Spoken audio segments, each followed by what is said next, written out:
Okay, I'd like to go ahead and call this meeting to order. And Recording in progress. For all, if you can, please rise for the Pledge of Allegiance. And Mr. Bishop, will you lead us in the pledge? I pledge allegiance to the flag of the United States of America and to the republic for which it stands, one nation, under God, indivisible, with liberty and justice for all. Thank you. Brittany for roll call. Hi. Hey. Hi, everyone. Chair Joseph Dibber. Here. Robert Bishop. Here. Mark Strauss. Here. Dan Esko. Here. John Boyle. Present. And Town Manager Thomas Hutchinson.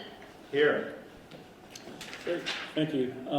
Public address to the board. This is a time when the public may address the board on any item listed on the meeting agenda or on any issue or matter of the town. If you intend on addressing the board at this time, we ask you to do the following. Please identify yourself by name, address, or the company institution you represent. Public address to the board segment will last no longer than 30 minutes. Please make your comments concise and try not to repeat statements made by others. Please address your comments to the board chair. Discussion or debate on any issue may not take place at this time. The chair or the designee may answer questions on procedural matters. Please be cordial and respectful of others.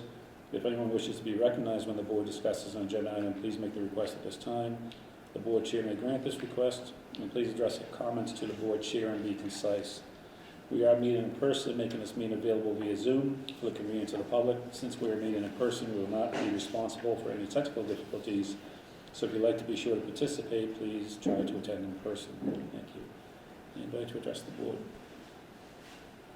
No, seeing none, hearing none. We're on number 5, FY23 tax classification hearing. Mr. Hutchinson. Yes, we have been absolutely scrambling like mad to get all the figures done. And this is what Sandy's been working very hard on,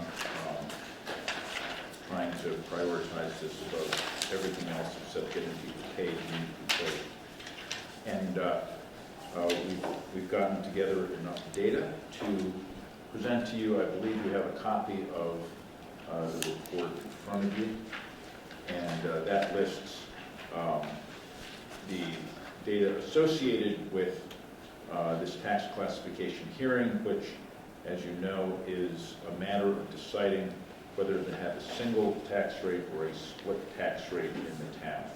And we do have the assessor, Laura Fuccio, here, who we're delighted to have back with the town.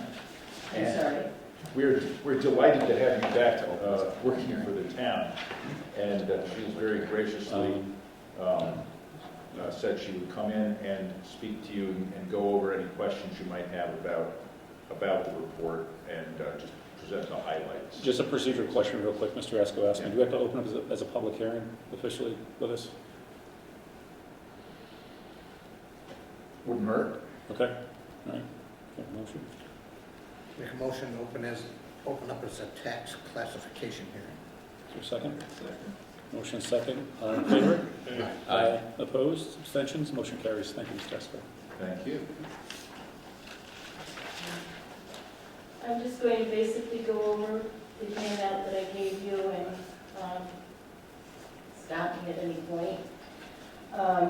As you know, prior to the mailing of the actual tax bills, the board has to hold a public hearing to determine the percentage of the town's property tax levy to be borne by each class.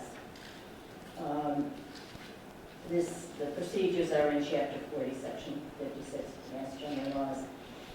The tax levy is determined through the budgeting process. The assessed valuations and valuations per class are determined by the assessors, and the classification hearing is set by the select board, and the assessors come in and make recommendations. And then at the end, the select board votes to adopt the residential factor. After the classification hearing, the select board will need to sign the LA5, which is the form to be part of the recap. And that will be submitted once all of the data is in to the DOR for tax rate approval. The tax levy is the amount of taxes that we need to raise, and that levy amount is determined through the budget.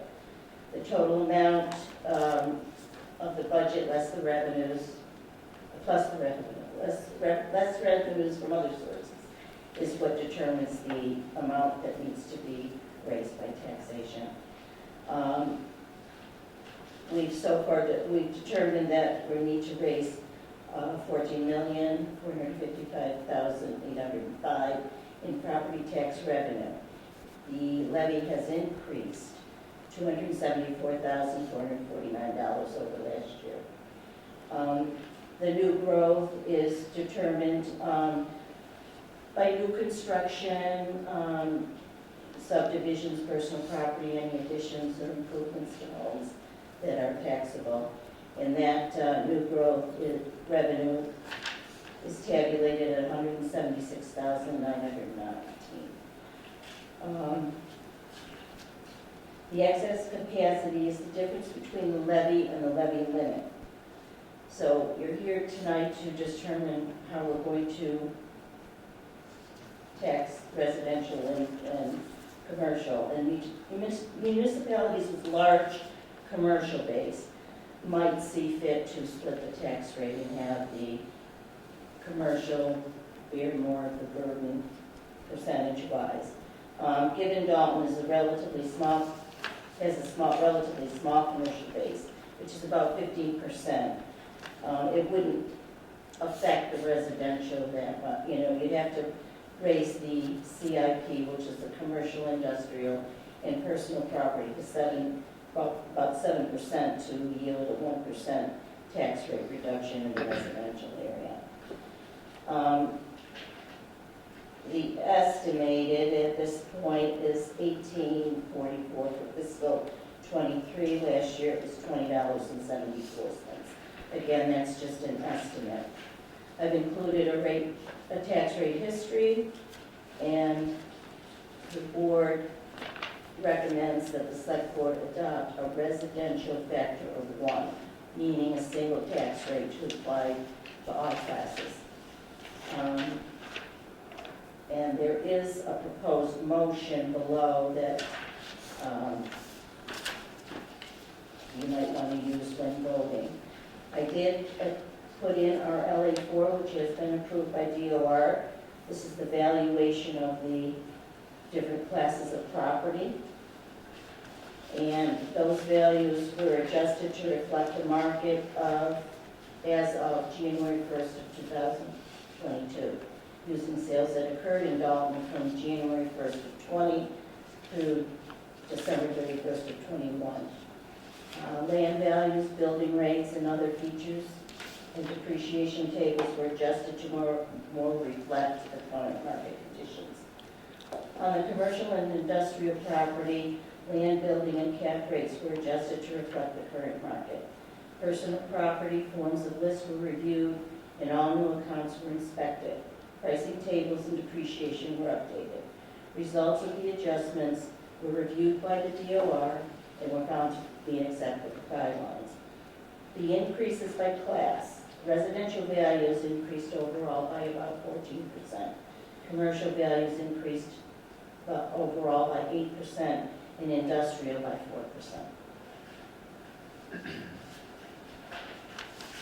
That's what I have for you. Great, thank you. Thank you. Are there any questions on the report before we entertain a motion? Mr. Hutchinson? Just to clarify, residential values rose about 14% Yes. over this last year. That's the, I think the effect of everyone of rural properties becoming more valuable during the pandemic. So the math is the rate goes up, valuations go up, so your tax bill's going up. The The tax bill. valuations go up, the tax rate. Tax rate goes down, tax rate goes down, valuations go up. Tax bills go up. You Tax just bills have go to up. have the need Yeah. in the budget, What's the average tax bill increasing? I'm sorry? What's the average property tax increasing by? I don't have that data Okay. right now. I Have certainly that here will either. get it for you. We can get that for you. My Okay. Because I While he think does that, that, I just want to follow up with what you said, Joe. Just so people are, the tax rate is going down, home valuations are going up. It does not mean that you're going to be paying less, you still will be paying more because the valuations have gone up. Depending on, where the values went Right. up and, Right. so, all the depreciation tables, we have a new consultant and they,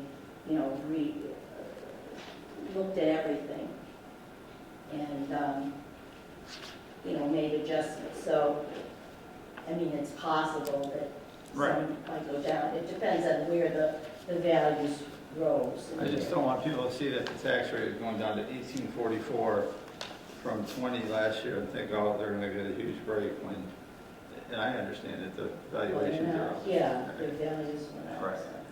So just to piggyback, if we can get that figure when we're communicating with people, the average tax bill increase, if we can get that figure, I will get that for you, yeah. just be a helpful number to be able to talk to reference to. We were kind of crunched for time. Yep, yep. In regards to the recommendation for residential factor of 1, I don't see any reason to deviate from that recommendation or previous practice based on the numbers we're seeing here. yeah, it's fine. I have the, this is an earlier estimate, but I think it's very close. The average single-family home value will be, well, let's not use that. The tax bill itself looks like the average single-family tax bill will actually go down. According to preliminary figures, from 4,882 to 4,339. If the average house in Dalton now is probably 300,000.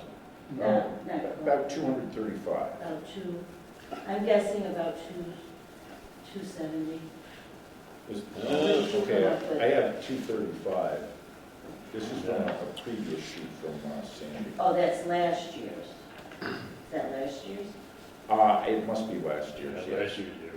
Okay. So So, Laura, if you think it's 270, say 275. I'm guessing it's I'm pretty sure. I mean, like I Okay, so said, if somebody just multiplied 270 by 18, that'll tell you what the average tax Yeah. rate is. Yeah.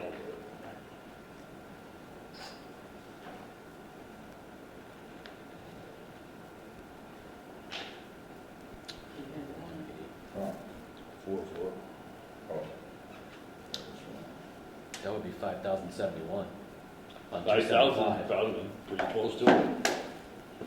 275.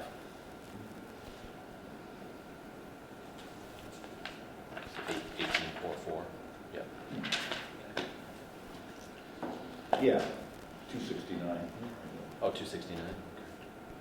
Well, I was rounding. Okay. I'll make sure we have the data correctly for Yeah, our absolutely. trusty reporter here as well, so to make sure we get this right, yeah. that part I'm not Well, gonna. We can send that to you tomorrow. This data here is correct. Yeah. We're just trying to understand what the impact to the average tax bill is for the benefit of everyone here, Yeah, which is a number not on this report. We're not really And- debating that either. Yeah, and so I'll have to take back that tax bill going down, because that did not include the rise Yes. Yep. of the, That's fine. of the average value. But Danny said, this is all speculative, this working off our top of our heads, but I don't know, about $5,000. Yeah. Right? Well, my house is about as average as you can get. Maybe an accurate statement. and just for the listening audience and just for process clarification, is that the budget is set and approved by town meeting this past spring, correct, Tom? Yes. And this is the Well, tax, and any spending that gets done before the tax rate gets set. before the So tax rate. The three special. Three special town meetings that town people voted and approved the budgets, and it goes to the tax process to fund that, right? And that's where we are today, is the 14 point some odd $14 million here is to fund that spending, Is through the budgeting. is through the budgeting process. That So number that's- is determined, yeah. yes, that's how things kind of progress, and now tax rate goes down, valuations go up, math works out to be what it is. Just to meet that number. To meet that number, we're not asking for more money. We're right. We value the property, and then the budget is set, and then we have to Raise a certain amount. whatever the tax rate is to get there. Yeah, And one of the questions that's been, I've received from a few different residents is if I disagree with the tax, with not the tax, but the valuation of my home, they have a process of appeal Yes. to that. Can you just share that? Sure. Between the time the tax bill goes out, which is typically, the actual tax bill is typically January 1st through February 1st when it's due. Typically, those dates aren't cast in stone. Sure. But you have that 30-day window to apply for an abatement. Okay. And then it's a form, it's online on our website. Provide whatever documentation that you can, to substantiate why you think your value is not correct. But it's a time-limited process. It's very time limited. Yeah. But if it's something drastic, like, okay, all of a sudden your house is condemned or burned down or something, Sure.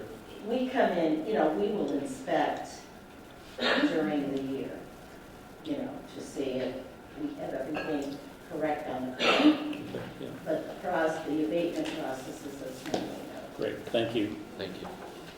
So to clarify the figures as I read them, if the average value of the house has gone up 14%, that makes it about 270 for the average house. And so if the average tax bill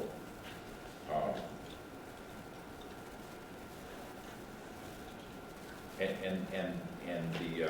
the rate is 1844, and 1844 times 270 is 4,978, which is a little under $100, about $96 more than last year. So really a very modest increase. Okay, great, that's helpful, Tom, thank you. Any other questions? Joe, just one quick question. While you're talking about tax payments, could you tell us what tax discounts are available to the general public, Great question, yeah. such as the elderly or war veterans or war veteran widows or the whole gamut? Many of people are not aware that they may be eligible for something like this. I found that to be the case with some people I've dealt with. So if you just tell us what's available for him to come in and ask for a rebate, it would be helpful. A senior exemption, the state has said it is at 70 years of age. Dalton adopted many years ago, 65. So if you're 65 or older, you can apply if you meet certain criteria. You have to have very low, your income and your assets. And they're all different, so I really hate to say this because I've got to look at each different category. There's a surviving spouse, and there's veterans, which are, hurt in action. There's different categories of veterans that, I can't think of the word I want, but they're disabled, but there's different levels of that. And some are 100% disabled and they get a higher tax rate, but there's different categories for veterans. There's also what's called the blind exemption. If you are certified as blind, legally blind, and you get a certificate from the state, you can apply for that as well. So the income and asset limits are, rather on the low side. I believe, this is off the top of my head, for the senior, it's under, it's 20,000 for single and 30,000 for a couple, for a married couple. The income end of it, and the asset and I believe is 40,000.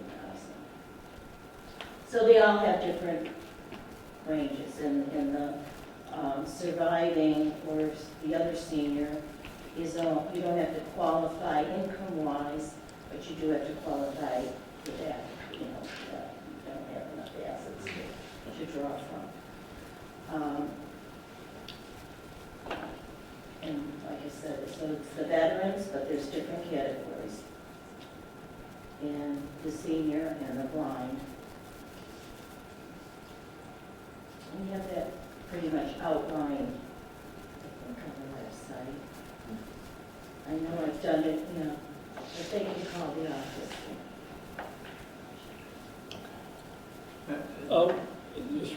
I think the numbers need to, I think we need to refer people to the website, because I think the numbers are a little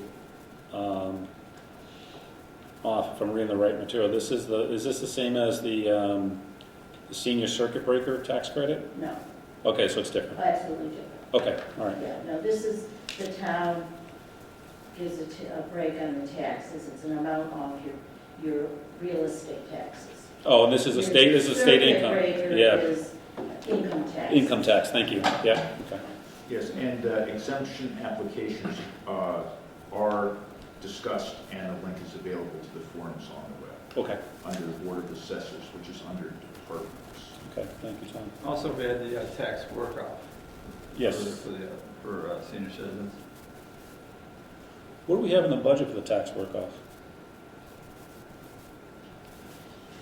I'm sorry? What do we have in the budget for tax work-off? If people want to work off their taxes? Relatively little. I think it's about $5,000. Is it? I don't know the answer to that. I don't really, it starts here in the, you know, they apply for it. And I've been away 2 years, and this is only like 3 or 4 years old. So Okay. I just feel comfortable answering. That's fine. anything else. That's absolutely fine. Thank you for that. Yeah, but something to look into. It's relatively little, but I have not heard any calls to raise the level that it's at this point, in terms of people applying for it. Okay. All right. Any other questions? If none, I'll entertain a motion. Use this motion, proposed motion. Yeah, sure. Yeah, under that. Dalton Select Board votes in accordance with Mass General Law, Chapter 40, Section 56, is amended. The percentage of local tax levy which will be borne by each class of real and personal property relative to setting the fiscal tax year 2023 and set the resident factor at 1 with a corresponding chip shift of 1 pending approval of the town's annual tax recap by the Massachusetts Department of Revenue. Second. Motion is second. Any further discussion? Hearing none, all in favor?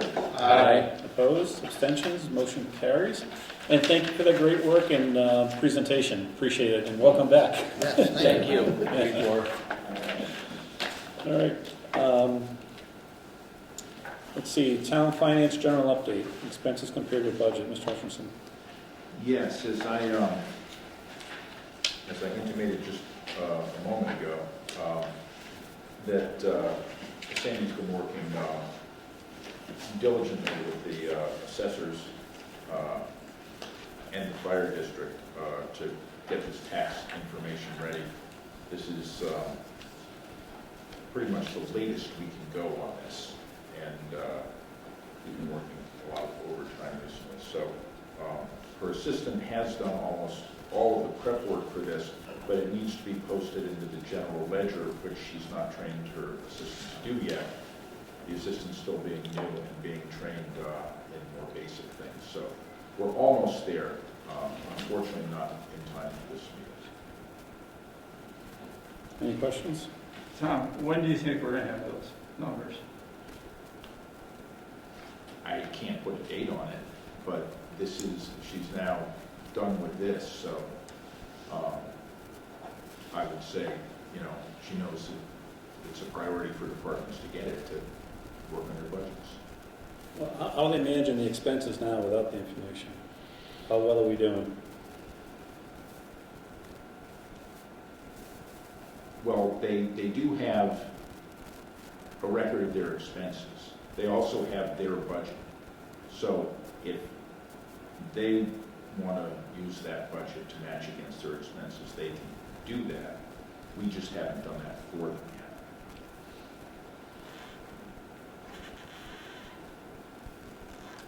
When's our next meeting? January? Yeah. Is this something we're gonna have to meet in between to review? You Sorry? think? Will we have to meet in between January 9th to review, or will it be ready by January 9th? Oh, it will certainly be done by then. Okay. And we'll send it out as soon as we have it. Let's set a well, let's first understand the issues, because this is the first time I've been on the board that I haven't seen it in the file every month. So, and every tax classification is the same timeline, so something else is occurring, not that we should really dive into it, but we should set a deadline when this can be completed, because I can't imagine how department heads are, how we can hold them accountable to a budget when they don't have the information in front of them. And they could go through a manual calculation, to your point. They got other stuff to do.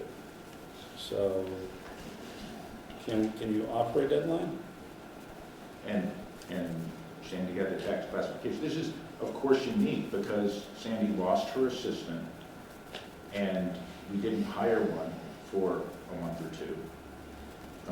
We did hire one who had to be trained. Sandy was out for 4 weeks for medical leave Yeah. and another week for bereavement leave, all at the time when data had to be entered from FY22 into the system. So after the fiscal year ends, there's a lot of cleanup to be done. Yeah. Creating new accounts for new town meeting votes and reconciling all of that information. I'm certain that Sandy will get it to us as soon as she can. Yeah. Yeah. I think, Yes. it sounds like special I don't have it. circumstances to me. Absolutely. So one person has been doing the job of two or none during the time that she was out. The invoices did get paid. That was good. We did have the assistant being able to process the invoices and payroll. So that work was done, and she did work from home as well. So that was just, it was more than a bump in the road. You know, it was a stop sign for a while. In terms of the usual business of the department. Now, to address this in the future, I'm also proposing bringing up her assistant's hours and capabilities in order to be able to deal with higher level activity when Sandy might not be available, and certainly, you know, to try to make any future transition easier. Sounds good, yeah. Do we have a budget software program, or are we just using, how does that manage? Oh, yeah. Okay, so we're just not using standard Excel, but there's a budget software program? It's a question of inputting the data that's necessary in order to get the result you want. And we haven't entered all of the budgetary data for FY23 because we've been working on cleaning up FY22, which is what we had to do in order to set the tax rate for this year. We have to know all of the figures for last year so that we know the increase in everything to this year. It all has to be put into the system in order to be approved by DOR. How are department heads? How are the department heads doing with their budgets? Well, they're concerned about not having the expenses. We did get the expenses to them. That was easy. Getting the budget in, because new accounts have to be created, and getting those put into the general ledger is the next task. And that's what's been holding that up. And almost all those figures are entered into part of the system, then they have to be ported into the general ledger, and that's what allows the reports to be Okay, so we know there's an issue, but there's no timeline on resolution. Besides, we know she's gonna give it to us when she gets it. Besides, this is now the priority. Any other questions? Well, as I understand it, we'll be reviewing it on January 9th, is that correct? That's not what he's saying. No? No, he's not committed to January 9th. I thought you said No, definitely would be I done by expect now. it to be done relatively quickly. Can we commit to the 9th? I can't commit to a date, but it's obviously, Okay. And it's been worked on throughout this process. We just have to make that final push to get it into the general ledger. Should we put it on the agenda for January 9th? Get an update. Well, by then, I expect everybody to have not only their current budgets, but the budget worksheets for FY '24. Sounds good to me. Yeah, getting back to Sandy and her assistant. Does this assistant look like she was qualified to move up to more complex matters, take on more responsibilities? I'd say it's not so much a matter of qualifications as of willingness. Yeah, okay. And so she's a new employee Yeah. at this point, still getting used to the town. How many hours is she working? 16, that's what, Can we increase that to and help? that's what the other, Yeah. that's what it has been in the past. And again, that's one of the reasons that I'm going to be proposing raising the number of hours of that position as well as the, Like, can we raise that now to assist with this issue or other issues? I'll be honest, Well, I think, well, and Joe, that town would have to talk with the employee and see if she wants more responsibility, more hours, or if she's just fine with the 16 hours before we jump in and do it. the question's not the employee, the question is the task. We can authorize it. We can authorize it, and you can propose it to the employee. If she wants the extra hours, great. If not, then, we have a certain amount in the budget for that position to be able to do that because there was a couple of months where no one was working. And she has said she'll work up to 20 so far. If she works more than 20, then we also have to budget for benefits. Well, do you have the authority to increase it up like to 19 without any town meeting action or if Yes, the money's in the budget? and I think that's going forward, but again, she's only been in a very short period of time, and training is ongoing. I think the board will indicate they would support that.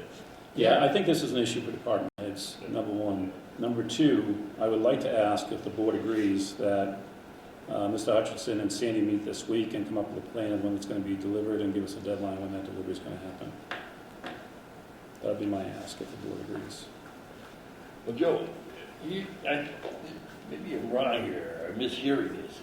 I understand that Mr. Hutchinson said there's no way this would not be available by January 7th. That he did not say that. He did, but then he said he couldn't commit to that. I can't commit to any particular date at this time, Right. partly because I can't know what's going to happen in the future. I can say it's abundantly clear that this is a priority for everybody. And, I can't say what work might come across Sandy's desk. I can say that the big chunk of this tax rate setting is done now after several weeks of overtime on our part. So, I think we got a motion before the board. I think we got to vote on that. What's the motion? Bob moved that we accept the proviso that Bob, what was it? Oh, we voted on We that. voted on that. Oh, okay, We we voted did, on okay. that. Sorry. So we're just having a discussion now. Well, we moved on to the next item. There's no motion as far as I know. I just asked the board if my suggestions for Mr. Hutchinson to go back to Sandy, have a conversation, and give the board a date within the next couple of days. Yeah, He could I'm be fine with followed that. up with an email from There's Tom. nothing wrong with that. I'm sure he could pass it on to the chairman. And the chairman would pass it on to us. I don't know that we even need a vote for that. No. You just commit to giving us an update When you got, once you meet with Sandy. absolutely. Perfect. Okay. Yeah, I said I would send it out to everyone as soon as we have it. I can give an update before then, saying, here's when we're looking at, here's when we're looking at. I can. Oh, I want to be real clear, real crystal clear. What I'm asking is for you to meet with Sandy this week and say, when can we get this done, and have a delivery date for the board and for the department heads, so we can have the budget and expense reports delivered. That's what I'm asking.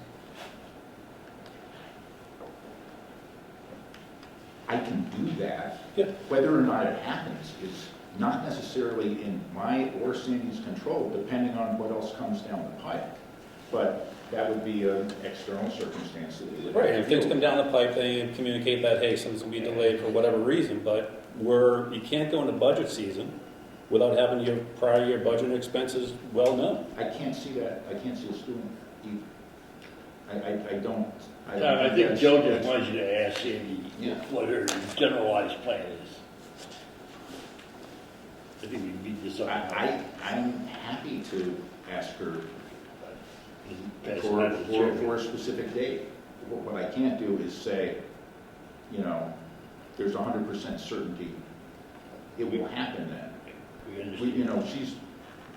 She's doing, one of the reasons I'm asking for more staffing for that department is that all the other financial department heads have full-time staff, and she's got a 16-hour assistant. And I think that's because she's been willing to take on all the extra work, and she's gotten things done. But as we see now, especially if there's, a period of absence, it's tremendously hard to dig out of that hole. And that's what she's been doing, is digging herself out of the hole. I think And so if she had a full-time assistant who was trained to do the things that she was doing, I think we'd be in much better shape right now, and I hope I can make that happen for the future. So the two departments I'm very concerned about are two biggest budgets. It's police and highway. Right? Do I have that correct? Absolutely. And, Okay. and they have been asking for this as well, certainly. So, well, just a suggestion, also this might help Sandy, but if there is additional hours needed for the assistants in police and highway to do the manual calculations and manage budgets, that we consider that, but it just seems, okay, it is what it is. But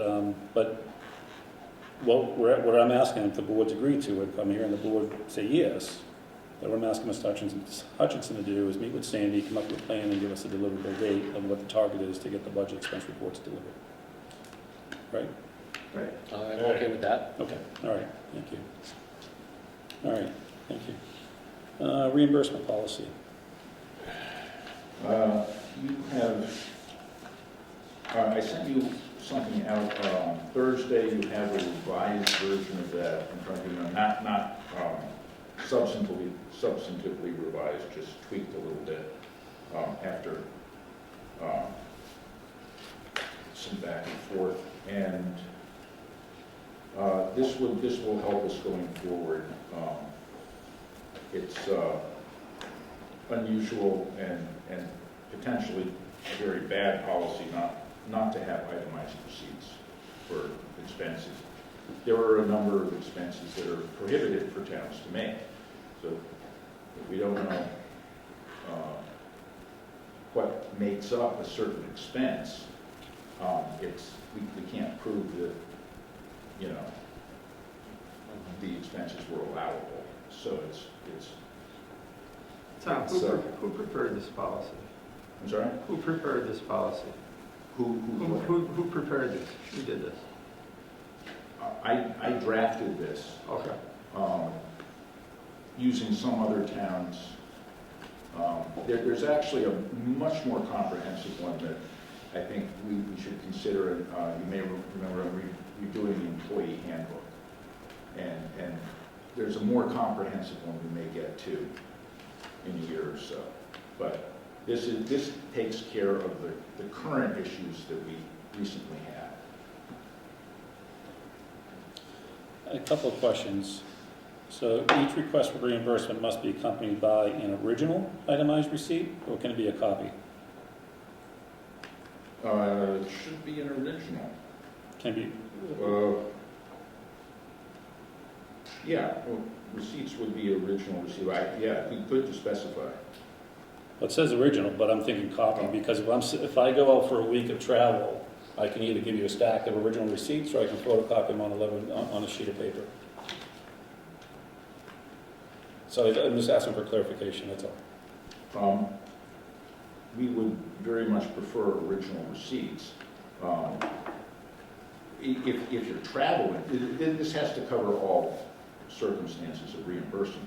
If you're traveling, it's a little bit different than if you buy something that you might return later, for example.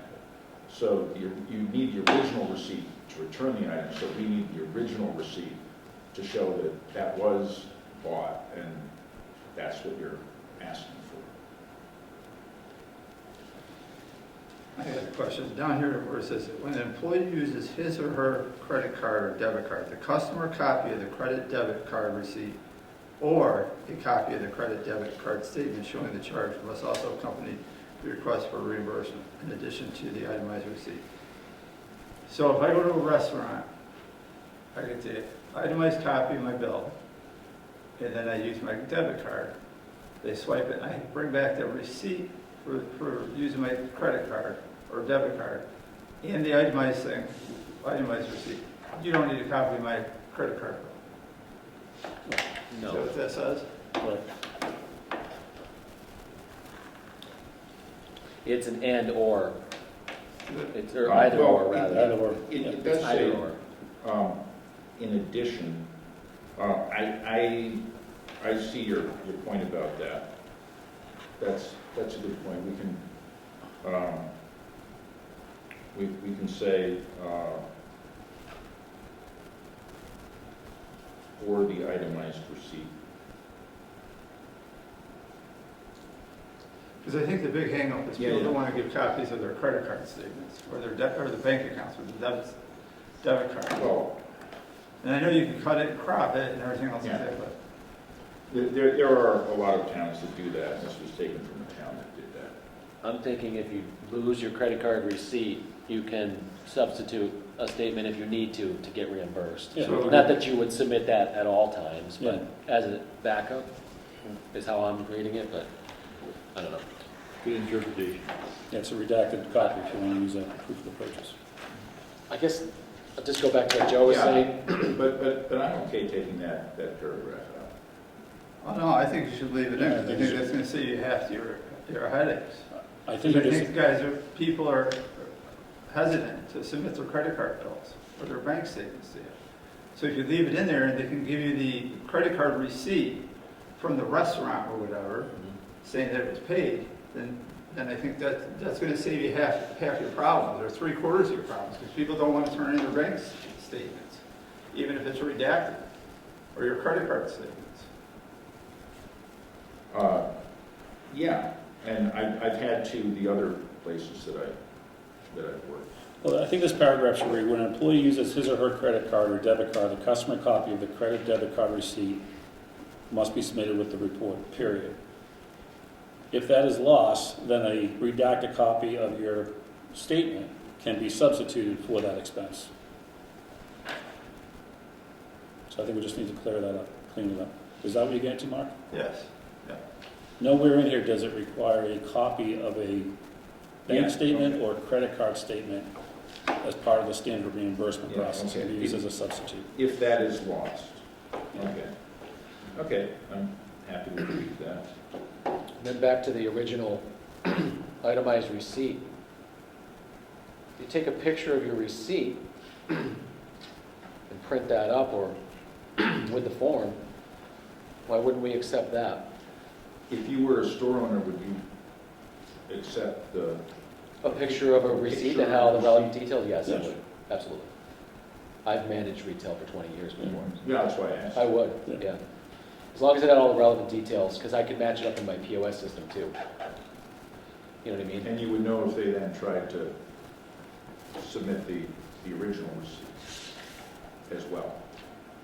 So we gotta, I think what we're getting to is, I'm gonna summarize it real quick, my interpretation, and not that, probably shouldn't go here. I feel like the original receipt is a trust factor, that somebody can't say, I bought a pair of boots, here's my receipt for my pair of boots out of my employee uniform allowance. And it says one pair of boots. It says one pair of boots, $100, pair of boots. That's what we're looking for. And, well, And I think it is because I can photocopy that and say, here's my pair of boots. And I think what we're getting to is that then the employee can go return that pair of boots and get the $100 again. That's why we need the original receipt. I think I just think we need to trust people. Is there a state law, or is this a preference of the town accountant and the town manager, or is it a state law that demands an original receipt? And we do trust, but we also verify. But- And Right, that's- I purchased travel and equipment, like if I lose a charger or whatnot, $35. That copy of that receipt gets on my report, I get submitted, reimbursed $35. And I put the original in my file at home, but I don't know, okay. Back to Mark's question. I is think we that- should accept a copy if they can't produce the I original. as well. That's, Existing circumstances. I mean, I could lose my receipt, go to the retailer and ask them to print a duplicate receipt, and it wouldn't be the original, but it would say duplicate. Yeah. I think we're really getting in the weeds on this policy, personally. Whatever works is fine with me, but it also needs to work for the employees. And so I think that's why we're digging in. Make it as simple Make as it simple possible. for Make it the simple, employees, so. yeah, make it simple, but stay within the boundaries of whatever. And I can't see an auditor who would reject a copy versus an original to, And Validate also the spend. returning, doing fraud for, I mean, it's one thing, I guess, if you're, I mean, the town, there's nobody here gonna be spending $10,000 out of their pocket to be reimbursed by the town. Are you really gonna be crushing a bunch of fraud for returning a pair of, a phone charger, or, I mean, You Well, return, and again, this is meant to cover all purchases, small and large.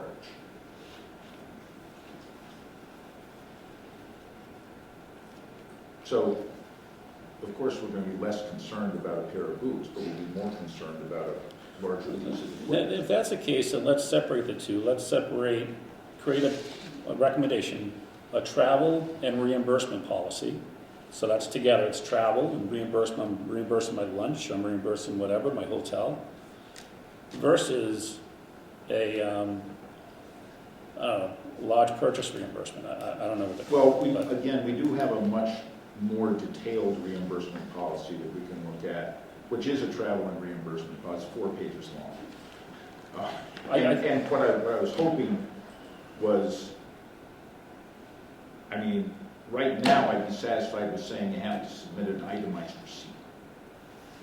All right, so the issue is that we've had, just out of clarity, we've had a couple of officers who have been rejected their reimbursement because they didn't put an itemized receipt in. That's what started this conversation between you, myself, and Sandy. I approved those purchases. I know, but they originally rejected. Oh, and yes. They originally rejected, and then they pushed back, and that kind of caused this whole thing. So I think what the clarity we need is a travel reimbursement policy, specifically for that situation, that handles the itemized receipt, a copy of, and submit the report, and then get your reimbursement, versus combine it with I need an original document because it's a large purchase, and I want to make sure we're not going to have this in return, which I understand could be an issue. But to Dan's point, I think we simplify. Just the first 5 paragraphs. And maybe, just cutting out that paragraph about the credit cards. Well, you just shared that there's a 4-page travel reimbursement policy. Which is much more complex than this and would have a much longer conversation about all kinds of... Well, if there's already a travel reimbursement policy, it should stay within that policy what the requirements are. No, not one from Dalton. A sample. Oh, It's from a different town. I think that's what we need. We do.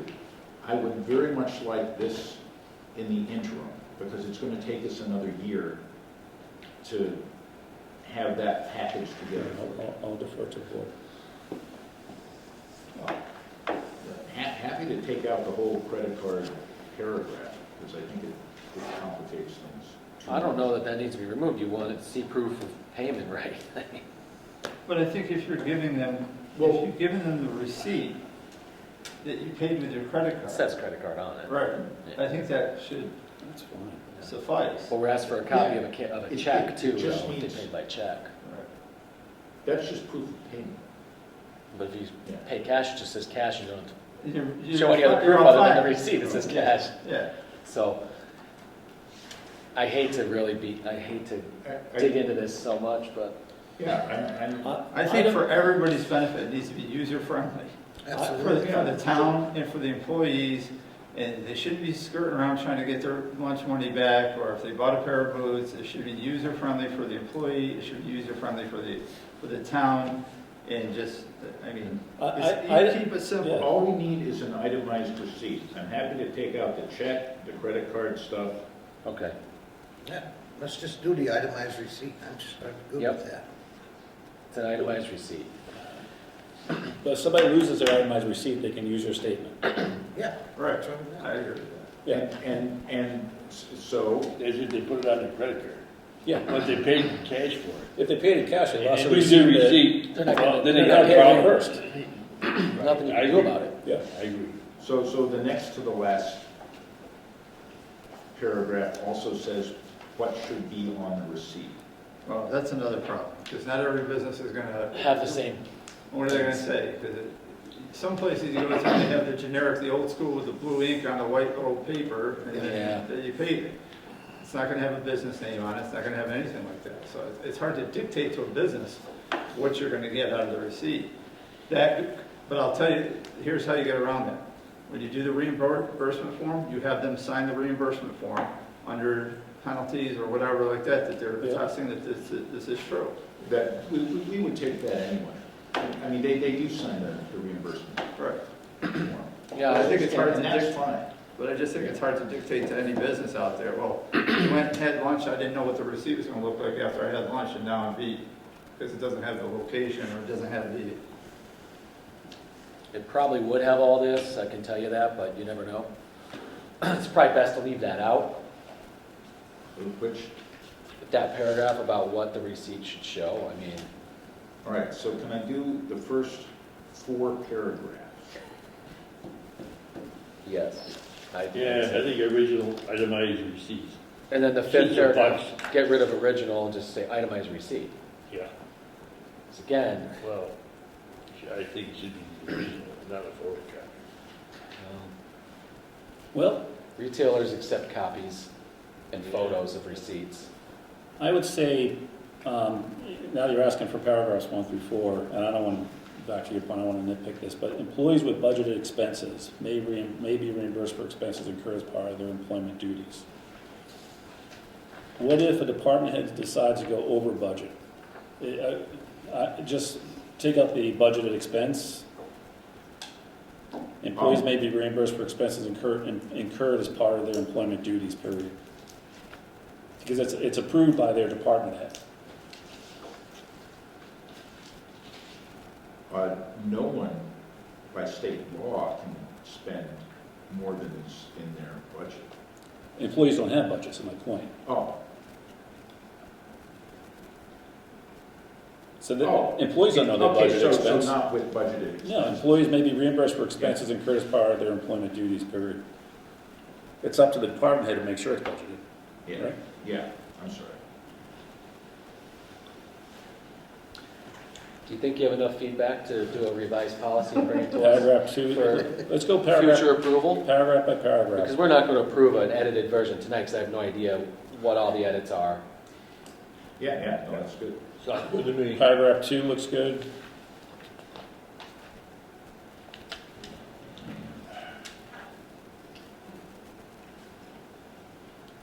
Please note that credit card approval of payment slips are not receipts as they do not show what items were purchased and typically show a single bottom line excluding, I'm not sure what the purpose of that statement is. That's to clarify that what just happened shouldn't happen again. Receipts are documents that show the items purchased. How about itemized receipts? So define an itemized receipt in that paragraph and scratch the end of that paragraph. Where was that? Paragraph 3. Yeah, Define itemized receipts or documents that show the items purchased, the prices and the date, period.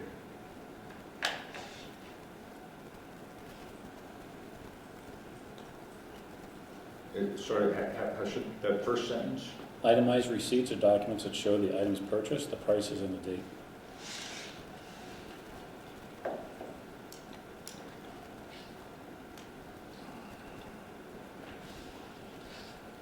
And is not eligible for reimbursement by state law or limited to sales taxes and alcoholic beverages.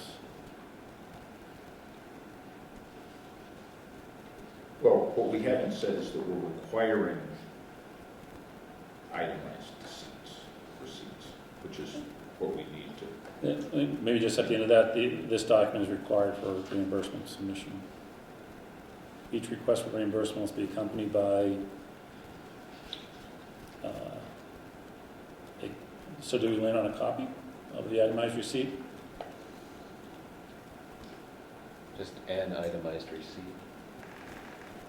Must be accompanied by an itemized an receipt. itemized receipt, period. Whether or not they put an original copy, leave it up to them. Yep, Okay. most likely it'll be the original in most cases. When an employee pays by personal check, a copy of the canceled check must also be attached to the reimbursement form. Yeah, I've gotten rid of all of that anyway. Okay. Yeah, so that first paragraph, the first sentence of the fifth paragraph Yep, is, is what stays. is everything below that can easily be struck. I'd still like to say Tips tips for for service must not exceed I'm 20%. fine with that. Yeah. Good. And also with that, and you can't purchase alcohol. Yeah. Yeah. It says that Well, it there's says it there. That's not reimbursed. You can purchase it, but you can. include but are not limited to sales tax and alcoholic beverages. You could have another policy in the handbook that says you're not allowed to consume alcoholic beverages when on town travel time, but that's a different issue, different day, I guess. Let's not get crazy. Different issue, but we don't want to go into that right now. Micromanage. I mean, that be open, and what other policy do you want to open up right now? And, yeah, We don't want to do that, right? tips for service must not exceed 8%. How's that? 8? Yeah. Talking about different issues. Right? All right, so, Okay, got it. all right, so let's revise that and that. Okay. So, Are you good, Dan? yeah, Mr. Boyle, you all set? Yeah, sure. All right, guys. so we'll get a revised policy next. Yeah. Was this urgent A for, little rush. Yes. yeah, you needed you needed us to approve this policy tonight? It would be very helpful, and I'm happy to go, to shoot it by Joe, shoot a proposed final draft by Joe. Approve as amended As well. tonight? Yeah, Okay. and with the understanding that I'll confer with Joe. Okay, so you want to make a motion to approve as amended? I'll make a motion to approve the reimbursement policy as amended. Is there a second? Second. Motion and second, any discussion? Hearing none, all in favor? Aye. Opposed, abstentions, motion carries. Thank you for that robust conversation. It's not easy. Discuss town planner budget. Mr. Hutchinson. Yes, we started this discussion sort of informally last time, and I thought we'd take it up as a formal item. As background, we started having a town planner position not all that long ago. I think it was about 5 years ago, is that right? And for the last few years, the salary started off relatively low. In FY20, it was just over $39,000. FY21, it was a big bump up to 47.7 roughly. Last year it was 48,684. This year was 50,000. So not quite the jump from 39 to 47, but and in FY24 it's slated to be 52,439. That's with the 3.7% increase. And we sort of, so someone threw out the figure of $60,000 as something that might be able to attract someone with more skills than the 50,000. I'll note that our last planner was a geographer and had many crossover skills, but did not have a planning education per se. He did a great job, but he was virtually the only candidate that we had. and I think we would have much better luck recruiting if we did have a higher figure. That said, I will mention that in my update, we have just today had someone who looks like a good candidate. That said, for retention, I think it would be important, and as was mentioned before, due to the nature of the work that we need done, which is higher level work, it would be much better to have something closer to $60,000. So we had talked about a sort of preliminary approval of that, and I would take that to the Finance Committee, who's meeting next week, see if we can get preliminary approval for them, so that I can use some creative wording in the job posting to say that a rise in salary is possible from the current level of funding. Do we have to post the salary in the job description, or can we say salaries commensurate with experience and education? Up to? Up to. Yeah, and Or, yeah, that's fine. It is helpful to include a figure, first, to burst the bubble of anybody who thinks that it's going to be a very high-paying job. Because salaries do vary widely within the profession. Some people take on much more difficult and complex tasks. Some are very project specific. You know, there's one thing that needs to be done in town, and that's the person who works on it. There's a variety of positions.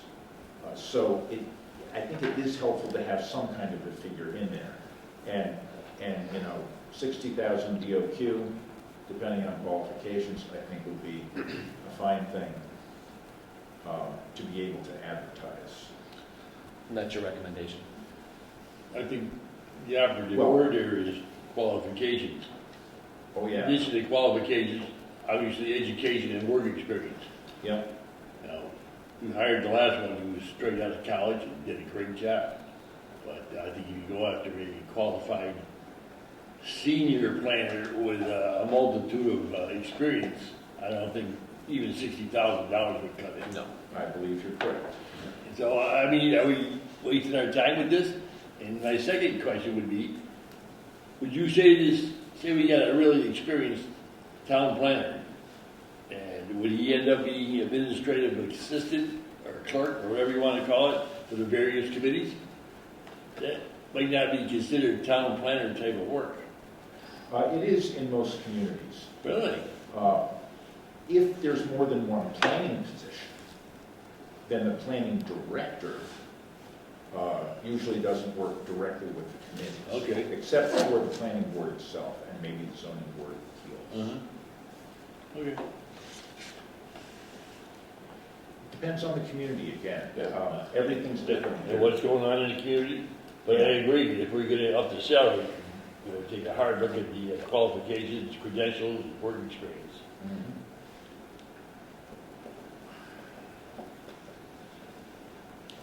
the way I look at it, I guess, you know, perception is, we all have different perceptions, but the things that not worry, but I think just general operational planning is that if we kind of think of what the town planner role and responsibility is for Dalton, if we just list a few projects that are going to happen over the next few years, we have Walker Brook, right? That's one. We have climate control, which is coming down from the state regulations, and planning around that, and grant opportunities of the same. What else do we have on the town planner kind of docket if we kind of look at our strategy or master plan over the next 5 years? Well, Joe, you might have some type of input or coordination or knowledge to contribute to the design and implementation of the pending sewer on Dalton Vision Road. Mm-hmm. We are due for a master plan update in the next several years, I believe. It's, what, 2015 was the date on the document? Mm-hmm. And I know that's, the planning board is technically tasked with that responsibility. Joe, did you mention the Walker Brook thing? Mhm. Yeah. Probably a big one. So there are, what I'm kind of getting to is that the key, I think, strategic and good opportunity for a town planner to come in here and lead those initiatives and communicate with the general public to alleviate that pressure on you, Tom. Because I think that's where I kind of get with a junior, you can have a coach, a mentor, and guide, and RFP this, and walk them through that, and this, that, the other thing, which, so that's kind of why I was suggesting a higher level of salary range to improve the recruitment. If you have a great candidate now, we can always just say, okay, where does that land us? And then see where the results are. And if, Yeah, I think planning for raising the salary would help with retention, even if we got an initial hire. so you could always say, okay, you start here, but over the next 6 months or a year, if you achieve A, B, C, we'll get you to that next level.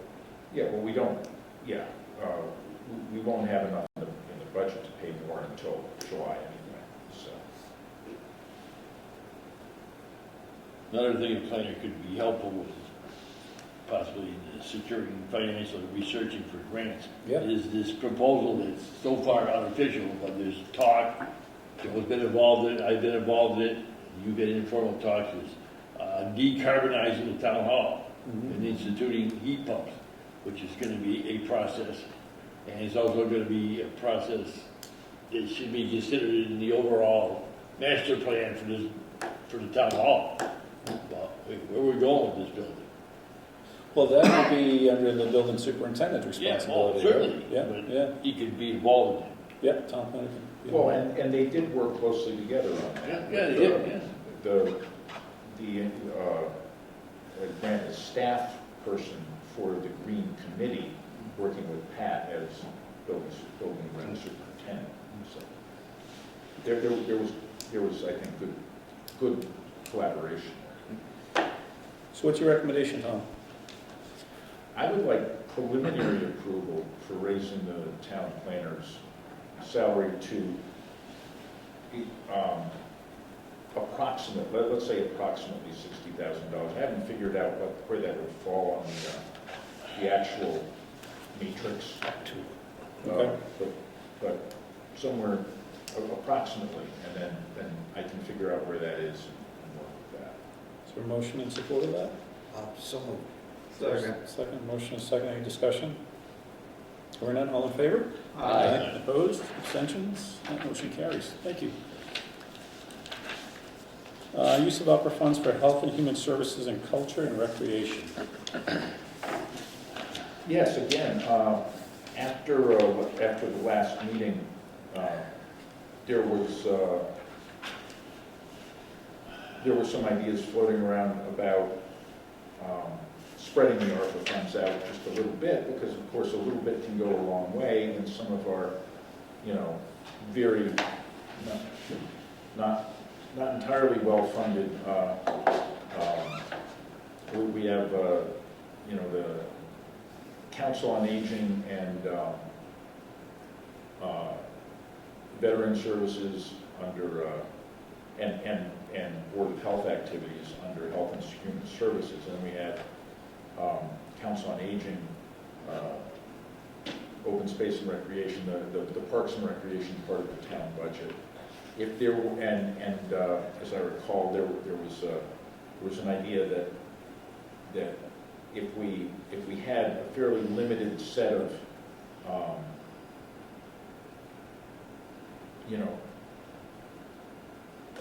places that we would open this up to. These are two well-known categories in our budget. They correspond to the 500 and 600 account ranges in our budget. That they would also be able to get some benefit out of the ARPA funds, as well as the 200 and 400, the public safety and public works. So, just thinking that if you wanted to designate some thousands of dollars, we could ask people in those areas for proposals for what would amount to a mini grant, and the board would receive those, and you know, we have to set a deadline, and I don't know if you want to set an upper limit on what people could ask for, or just a total, and then you could look at the proposals and decide whether or not you wanted to fund it. I don't disagree with your proposal, but I do disagree with the bottom line figure here, 153,000. Oh, that's not the bottom. No, it's the revised, John, 593. That was planned. Yeah, planned. Sewer was half. So the next column That was a big shows that we actually didn't spend 760,000 on sewer repairs, that we have reduced that allocation to 380,000 because during the last, Okay, so now there's 593 left? yes. Okay, I just want to point out that we did, through Joe's suggestion, increase the 37 to 50,000 for the engineering for Dalton Division Road. And Yes. that should be probably subtracted from whatever figures. From the 593, Yeah. right? Yeah. I didn't notice that. Yeah, because this was from 10/20, Yeah. October 20th. I just So- subtracted, so we got around 540, Yeah, okay. 540,000. 60. So are there any specific needs that you've identified, Tom, within these departments? Or is this just kind of a, hey, there's some money if you have a need, put together a proposal type request? Yeah, it was just an attempt to spread the money around a little bit more. We've done such a great job on infrastructure and some of the other police stuff, and the conversation that we were having in preparation for this meeting was, hey, there's ARPA funds there, what is the strategy and what are we doing with it? You hear some other towns doing some health and human services and culture stuff. And also the, when we had the department head and the committee meeting here a few weeks ago, what we learned is that, like, for the Senior Center Council on Aging, just for an example, is that they're looking to do a marketing plan because they want to increase engagement, right? So, okay, marketing plan you can put in your budget, Yeah. or you can come and propose this. And then, so that's kind of the emphasis of it. It's So. good use. And then, Tom, I half joked in our last meeting, but then considering it, like the COVID impact of health and human services and culture and recreation is significant. And I was thinking about the schools again too, because if there's a direct budget line for like kids dances or teacher appreciation or what those that group there, if they have an idea, I don't know. But certainly health and human services and culture and recreation, certainly. Any other thoughts? No, Tom, do you have a figure in your head that you want to ask for?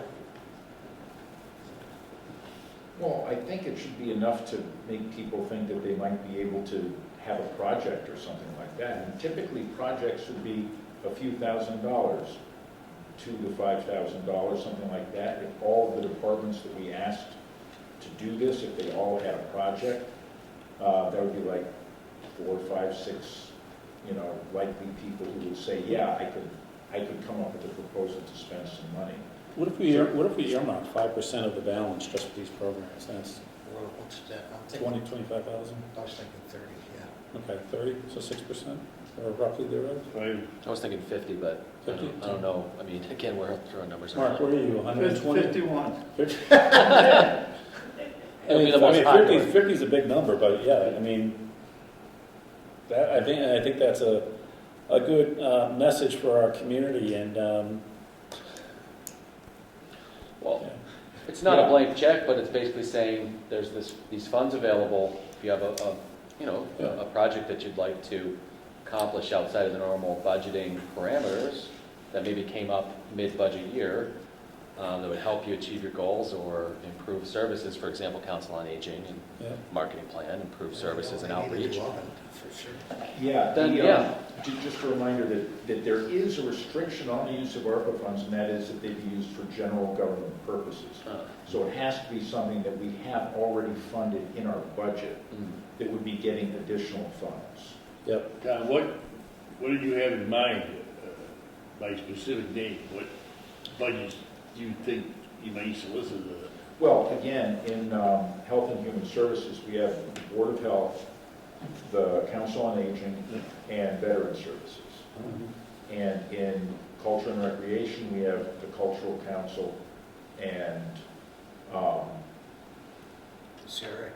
Open Space and Recreation, the Parks and Recreation function of the highway.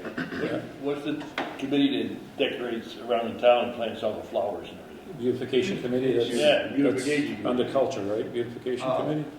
John, that's a great idea. Yeah, I mean, I think they work hard. And Yeah, I mean, Do they have a budget? I don't know. Okay, so They don't have- that's a technicality, is a budget? but they don't get, there's no budget for wages. If they have a budget, is to buy plants or dirt or whatever you do. You know, there's no wages as part of their budget. I don't think there even is a budget. I think they donate all their own. They're all volunteers and Yeah, so I think, something like that might be considered. I don't have a complete list of what our general government accounts are for those two categories, but that's, if they have a budget, then that would be, that would be open to it. Yeah, they. So, That's why I thought you were getting at, these outlier type of committees and groups that benefit the town, But they they do don't get the have big to- bucks like the, Yeah, they do. The have to highway be police, et part cetera. of our general government expenses. so, I mean, the schools are properly funded, but can we add schools as well? Health and Human Services, Culture, Recreation, and schools, and I'm not gonna, I don't know what they would need. This came up out of transparency, because the cheerleaders are going to the nationals, and I was thinking about that, but I can't because of my daughters, but that got me thinking about other programs in the schools too, but I don't know. That, there's a lot of spending in the schools, Yeah. as you know, it's half again what we spend on the town. That's the 300 series. Okay. I got the plane elf actually done my Hi, Becky. another one might be the library. Right, that's another one that's under culture and recreation. Culture, Recreation, Library, Yeah, okay. library, beautification committee, yeah, things like that. That's, I think, what we think about Okay. supporting with some type of, Yeah. basically a grant of the argument. Yeah. Yeah. I make a motion, we set aside $50,000 for these services. Second. To be clear, we're set aside 50,000 of ARPA funds for, Health potential and use Human in health and Services. human services and culture and recreation. Let's talk about, can we talk about the mechanics for a minute? Oh, we get a motion, we get a second. So now we're in discussion. The mechanics of it, who approves the fund or the recipients? We were talking about that a little bit. What's your proposal? I think that would be the select board, Okay. because you're the ARPA. So we'd receive the request, and then we'd have maybe a short little presentation discussion and decide whether or not to Well, approve I it. think the request for a proposal should go to the town manager first. Sure. Forward it to us. Oh, make sure it's aligned, and then come back, yeah, sure. yep. Sounds good, then. Sounds good. Okay, any other? You gotta vote on this. So we add in schools or not add in schools? No. No. Okay. All right, so the motion is to $50,000 to set aside for ARPA grant programs for Health and Human Services of town of Dalton, Culture and Recreation for town of Dalton, correct? Correct. And there's a second by Mr. Stroud. All in favor? Aye. Opposed? Abstentions? Motion carries. Okay, great. That's exciting. Thank you. Appoint vote-in delegate to MIIA annual meeting at MMA conference. MIIA is what again? Massachusetts Interlocal Insurance Association. That's our insurance agent. It's also the Mass Municipal Association.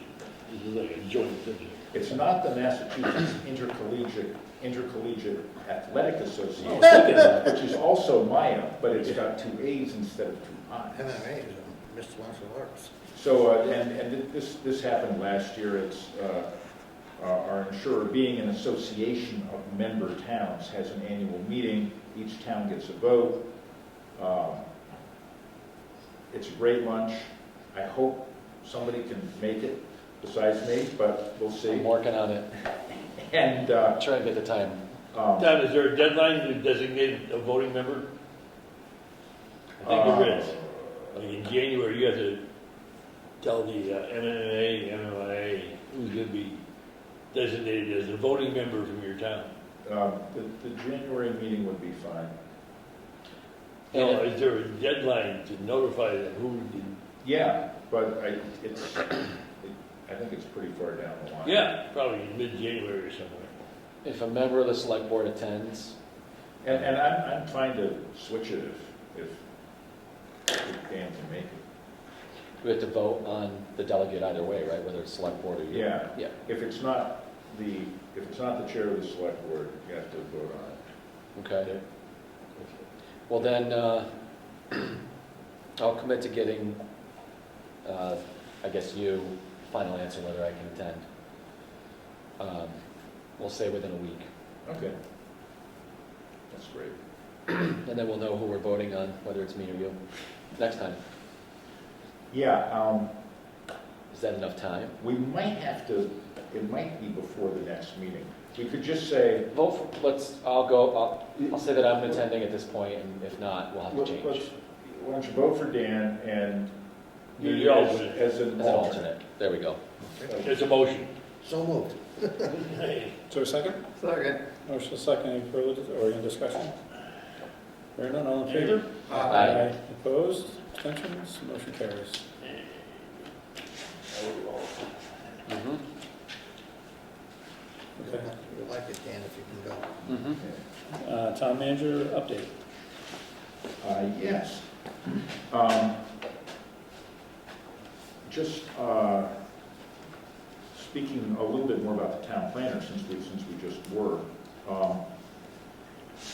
We did receive one, looks like a good application, not just out of college, with some work experience, but not a lot, but certainly substantial experience and in a community that's larger than Dalton. So looks really good on paper. Looking forward to talking with her, and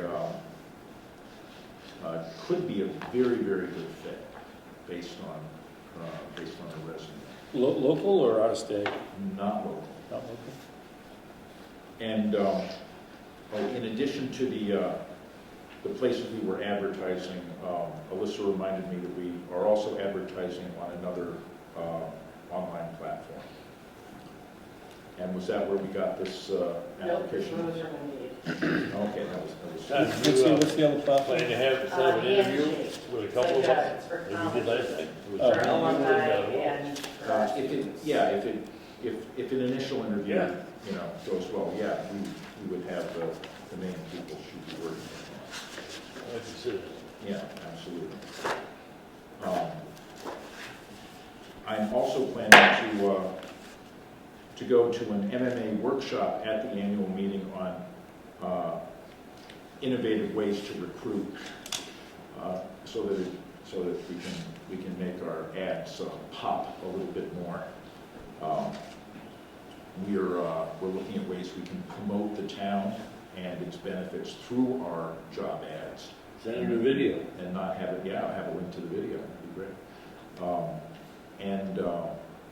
So that's, those are all sort of combined in that item. I've been working with Kelly Pizzi here about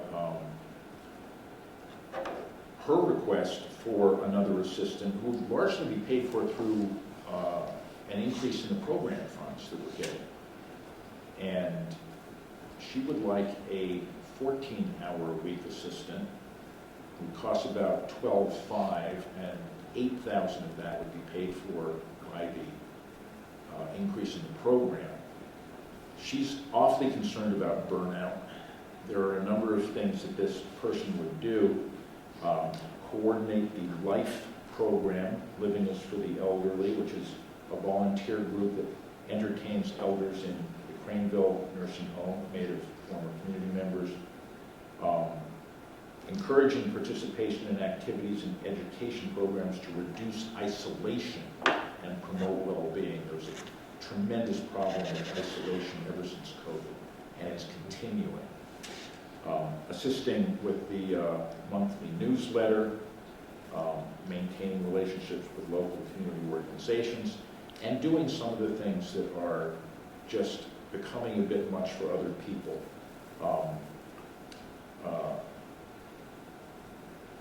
Some driving and escorting small groups for excursions, some selection and purchasing decorations for the events here, identifying potential activities, speak with musicians for engagements, assisting in the development and distribution of flyers and advertising, generally responding to inquiries, and of course keeping an eye out for elders in general. Those are the things that Kelly's come up with, that she says if we had somebody to help with those things 14 hours a week, it would take the burden off the other staff, including her. And there's some stress now. So because of the big, benefit of having most of the position, well, the position will be paid completely by program funds this year, because it's already halfway through the year. And next year would be, again, 8,000 out of the 12.5 that would be budgeted. I spoke with her and said that I would bring that idea to the board and to the finance committee, again, for preliminary consideration. And again, I think it's a whole lot of value for not a lot of money. And based on the way she described the current level of demand that's on the staff, she spoke of people having to take on the driving when, a couple of drivers were out with COVID at various times. And it's just been a struggle to keep up with their work. So I am bringing this to you for initial discussion and presuming to include it in her budget for the next year. I'm totally supportive of that. Yeah, I'm in support of that as well. Yeah, sounds like a winner. I think improving the services and reducing the strain on existing staff Yeah. by adding those hours can be helpful. And again, this is just more in the nature of an update here, but just a heads up that you're going to be seeing that coming. So she, And if you do have questions, please, sorry. let me and Kelly know. So, am I hearing this correct? She can move forward with this role now because of the budget as it stands, we're mid-year through, and she can move forward, and it's just a heads up that, hey, this line item's gonna go up by 4,500 in next fiscal year. Yeah, and So we're kind of pre-approving that, which is okay. And it would be advertised with the understanding that it is grant funded and may not, dependent on grant funding. Sure. So that gives a heads up that it may not be able to happen after July. But it can happen now because we have the budget. But she is planning to bring that position on now. Okay. So we are planning to advertise for that. That has no effect on the budget, so I feel comfortable moving ahead with that. That's great. That's Yeah, good. that's fantastic. Does she have a person in mind already? I know. No. Quick update on the Barton property. I think I gave an update on this last time. Favorite topic. It hasn't really changed, but I think my statement on it is changing.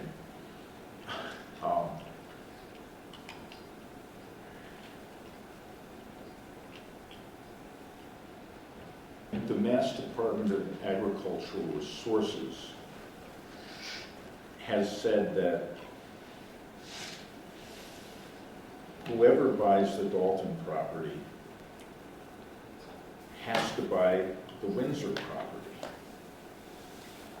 And we don't have any control over that. My concern is that there may be, now or until we actually sell the property, some kind of purchase and sale agreement. And if there's a purchase and sale agreement for the Windsor property now, which I've asked town council to look into, then we can't sell the property as a competitive bid, which is what the way that we're required to sell that property. I have a suggestion. So, Okay, if I yeah. can just, Yeah. my last little bit there. Sorry, Tom. So, the agreement that we come to before with MDR was that because they have the right of first refusal to buy any of this land that's for sale, if they're that concerned that that be the outcome, then they need to buy the property, they need to buy the Barton property, and they need to sell the combined property to someone. And that is a clear way forward that does not involve the towns having to skirt our own procurement responsibilities. It does not make us responsible for what's happening in a parcel in a different town, and would allow their policy to move forward. And I'm not sure that they realize that we're in this, kind of procurement bind. And so if we ascertain that there is no purchase and sale agreement for that property, I'm fine with moving ahead with the sale, because it will be a competitive bid. And all we have to do is include in the invitation for bids, the winner of this bid will be expected to purchase the Windsor parcel. Then we're done with it. As a contingent of the deal going forward. Yeah. As a condition of the sale. Yeah. Okay. But if that agreement currently exists with somebody else, then we can't put that in the IFB because there's already a purchase and sale agreement. And if it were the same person, then it wouldn't be a competitive bid. So that's the situation we're in. But I just go through it one more time. Sorry, Joe. Yeah, this has been going on for years. Yeah. And I thought we had clarification from legal on it. That just sounds like another sticky wicket that's we're gonna be sitting on this thing for a long time. Well, we just have to make sure that we're clear to move forward. And if we are, then we can. But so we're putting in a requirement that they have to buy the Windsor property? And As really, it's We said private I hands. believe that MDR should step up to the plate. So what I was gonna suggest is that we should meet with our newly elected state rep and have him address this. State senator, Both? who's the new, No. I think we should- Smitty's our new state rep, and- re-elected, yeah, okay. but new to us. New to us. New to us. Yeah. He picked up the district. I think you should, as you have been, talking to the attorneys in MDR, and see what they say about what you just proposed. Well, And then it's legal feasible. This is a merry-go-round. We have their final opinion. We have MDR's final opinion. It's a question of, either we'll be able to move forward. If we're not able to move forward, then we have to revisit it. If we are able to move forward, that's fine. But our move forward strategy is that the requirement is that they have to buy the Windsor parcel, That, based upon the final That's still in private hands, though. it is. So you can't Yeah, just go. well, and I think behind that is that they are stepping up to the plate and saying, if the buyer does not do that, they may exercise their right of first refusal. They didn't come out and say that, but I think that is where they're going. Well, they have to have their first right of refusal when we put it up for sale. Yeah. It's not a condition of what happens. It's you want to buy it or not. Until it's sold. So we have an apparent winner of the bid, and I think they're saying that if we move, when it comes time to close, that's when they would exercise their right of first refusal and say, no, this person has not obtained the Windsor parcel. We're going to... I think the first thing we should find out is if anybody has a P&S on the Windsor property.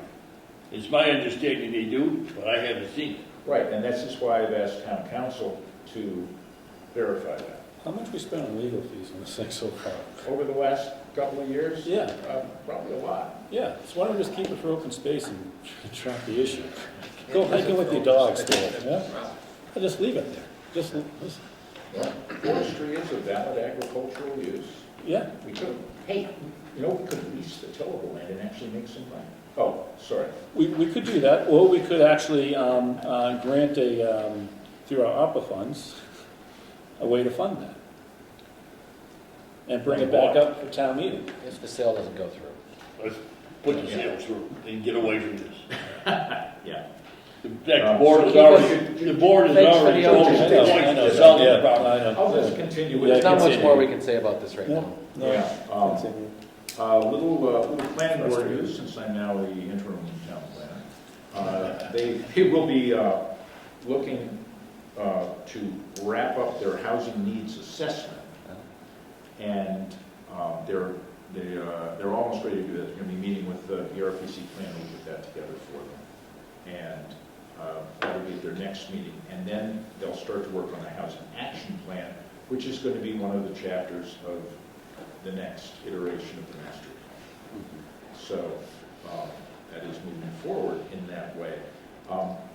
They're also going to have, I think as part of that housing discussion, a small discussion about community land trusts and how that might be able to work for affordable housing.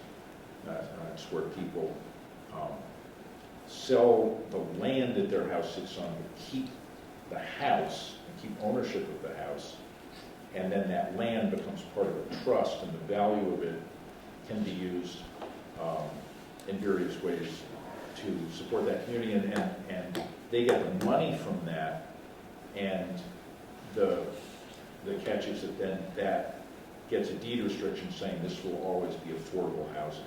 So it's a way to create affordable housing in the town with existing housing stock. So that's a strategy that is possible. So that just wanted to bring that up in case you hear community land trusts again. It's strategy for affordable housing using existing land stock, and could be used in terms of elders. The land doesn't have to be contiguous. So it could be good for aging in place. And I hope that's something our new town planner looks at. And finally, the Berkshire Regional Transit Agency is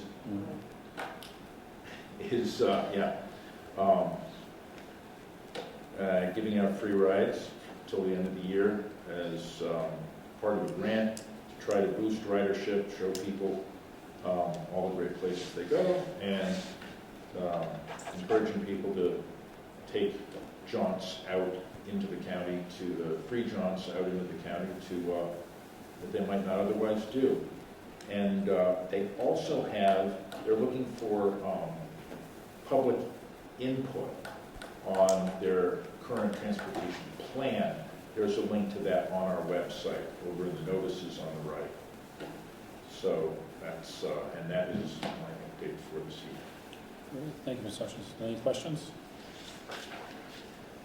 Okay, hearing none. Future agenda items.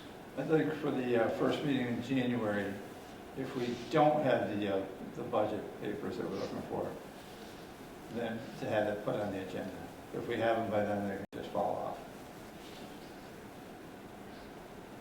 Okay. Any other future agenda items? Alyssa, do you have the roster of what's pending on future agenda? I'm sorry, I do not. Okay. Sorry about that. No worries, no worries. If you can send it out to the board, that'd be great, and then when Bob and I meet with Tom, we can figure out where we slot those and bring it back to the board. Items not anticipated 48 hours before the meeting. Anyone? Okay, hearing none. Any remarks of the select board? Merry Christmas. Merry Christmas. Oh. The Oh, holidays on Saturday. yeah. Is that on the announcements?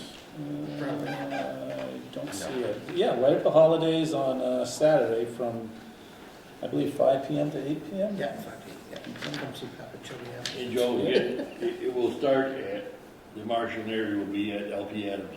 Oh, yeah. Parade will depart from LP Adams, go down Depot Street, take a left on Main, and I believe terminate at CRA. No, they're actually doing a jaunt through the town, too. Oh, they go up the side streets? Yep. Oh, I didn't know that. Okay, great. Any other remarks to the select board?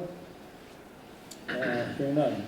Annual car permits, bag stickers, and recycling-only car permits are available for purchase at the transfer station and on the town's website. The town of Dalton currently has the following job opportunities: a highway mechanic, building and grounds assistant, and town planner.